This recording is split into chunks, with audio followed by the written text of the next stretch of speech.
I'm pretty sure I got the worst reference ever from that farm owner, but that didn't change their minds. One of the advisors understood what had been happening on the farm I was on, and he could see it wasn't because of me.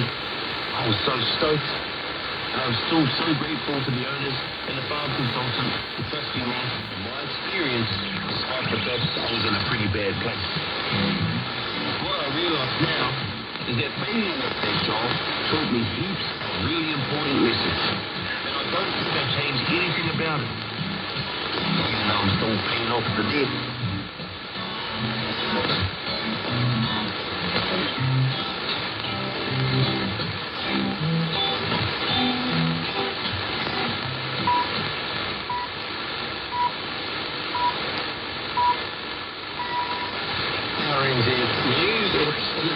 Good evening, I'm Mark Richmond.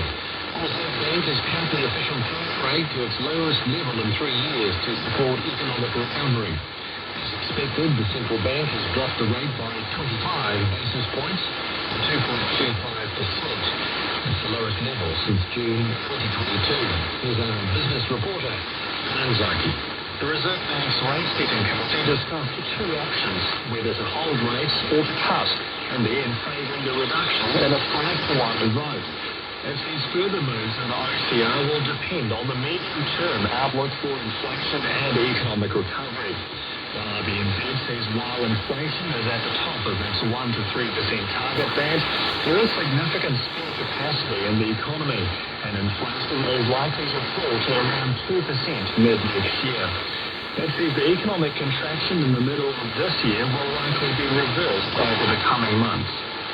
The former chair of local government New Zealand's regional sector says it remains to be seen what can incentivise local mayors to act in the best interests of their region, with the government's plan to scrap regional councillors. Combined Territories Board, made up of local mayors, will replace regional councillors and will have 2 years to propose a long-term structure.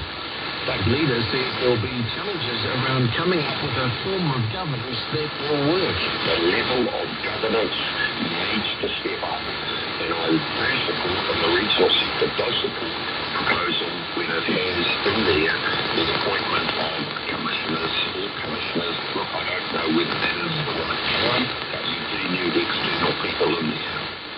The leader says the regional sector at LGNZ has been trying to talk to the minister about the amalgamation of local government for at least a year.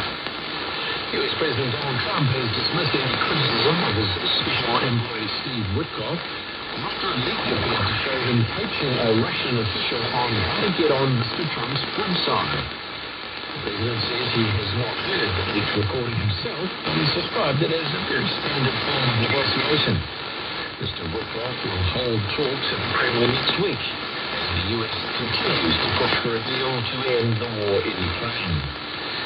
The visit, which was confirmed by Vladimir Putin's office, comes after Ukraine said it had reached a common understanding with the White House on the outline of a potential peace deal.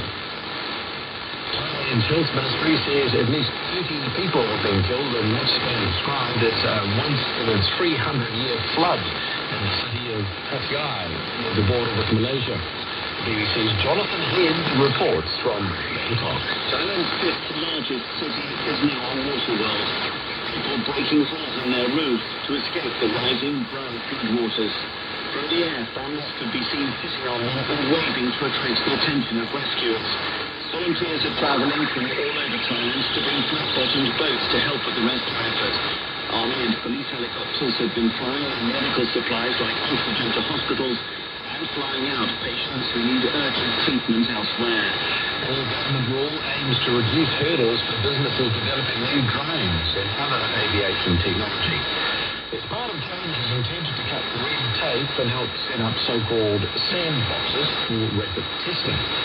The government says strong safeguards will stay in place, but firms will now not need approval from the Civil Aviation Authority for small changes to their tech. Other rule changes aim to make it clearer when drones and the like can and can't be used. For instance, some night operations will shift to a lower risk category from a higher risk one. The rules kick in next month. The Mental Health Minister says there won't be a risk of health data being misused as a result of the new AI after inputting information on what issues they're facing, the tool will navigate them towards health support in their area and in some cases allow them to book directly. Mental Health Minister Matthew said as current checkpoint, the project will be approved by Health New Zealand's AI governance group to ensure there is no misuse of information. Telehealth provider Whakaaro Aotearoa will develop the tool. It will be available in multiple languages. The conservationists and iwi partners say they're struggling to find a habitat for hundreds of native black mudfish. Part of a successful breeding program at Auckland Zoo. It follows the discovery of small populations of black mudfish in Auckland this year, more than a decade since they were last seen. Auckland Zoo's Don McCowan says New Zealand's dwindling wetlands are making it a active task. He says only about 10% of our wetlands remain.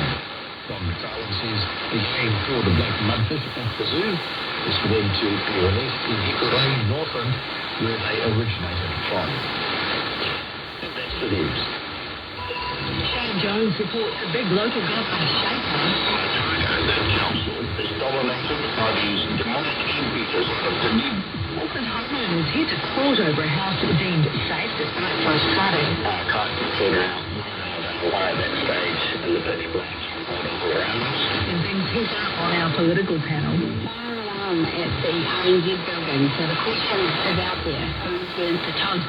Finding the answers. Morning Report weekdays from 6 on RNZ National. And you're listening to RNZ National, and we're with the David Bose story coming next as night continues. Now the short forecast from Met Service. This one's hot on night Thursday in the west from Milford to Taranaki, also Coromandel. The cloudy with isolated showers from Bay Fiji to Central High Country, Gisborne to Taranaki District. Isolated showers, some heavy and possibly thundery today, becoming fine from Gisborne to Taranaki District tomorrow. Party, a shower or two during the afternoons and evenings. Honolulu, Manawatu, partly cloudy with Portofino to Wellington getting cloudy, a few showers. Also expect the rain with possible thunderstorms later tomorrow. Tomorrow, Nelson and Bonito Field, showers turn into rain with heavy and thundery falls for a time tomorrow. Canterbury to Southland, fine, and that'll continue through the night. Scattered rain spreading north tomorrow, not here late morning or afternoon. And for the Chatham Islands, mostly cloudy with a few showers tonight. This is RNZ National, 7 minutes past 11. And in the car, we'll have the latest news for you. Next bulletin coming at midnight.